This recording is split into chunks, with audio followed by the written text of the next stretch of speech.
We begin with breaking news. A pedestrian has been struck and killed. Some of them ran away from this van as it was swerving through this area. Take a look here, though. First, the damage at that front bumper is extensive. This is the scene right now in Gatineau. It's one of the areas that has been hardest hit. The water levels continue to rise. We have seen several trains zip by on these tracks, but that wasn't the case throughout much of the early morning and the afternoon when the system was offline. Now, the city is investigating why, but right now we're being told that this might be related to weather.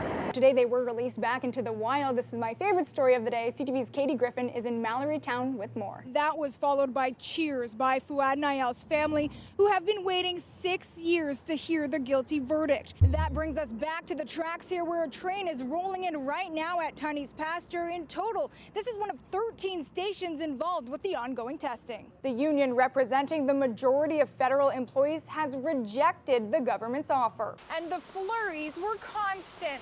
Now, fortunately for summer lovers, that winter freeze is behind us. We've been handed these warm and sunny days. We've done yoga on the hill. Now it's time to take on yoga with some new friends. Hi. Good morning. Thanks, Annette. It was standing room only at a public meeting discussing a rash of recent break-ins in Ottawa suburbs. My nieces have so many toys. So do they need another toy? No. And I visit them in Windsor, so I always bring them a belated gift. So for me, we kind of do a one-on-one, and it's special.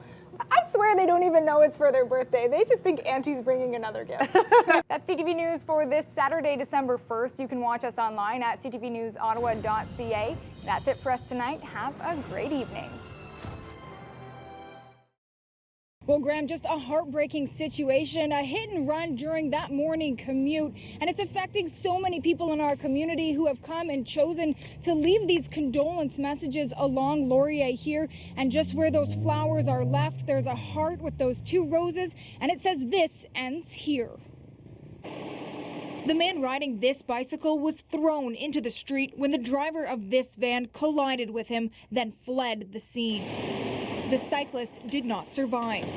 Tonight, police are on the hunt for this man, a suspect captured on surveillance nearby moments after the incident. That is very traumatic, and my heart's with them today.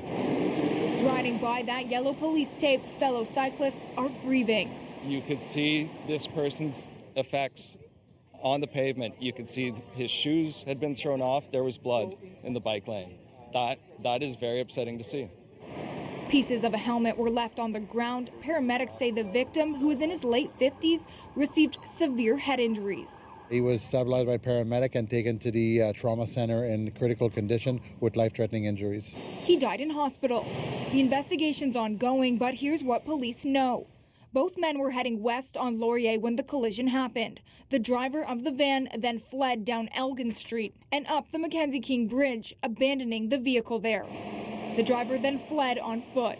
If you've witnessed it, if you have video, if you have dash cam video, if you have even cell phone images, we're asking that you reach out to us. On Laurier Avenue, the cycling lane is in the middle of 2 driving lanes, and cycling advocates say it's not safe to be here, that it should be segregated to the side of the road, going so far as to call this murder lane. That design over there is known, let's call it what it is.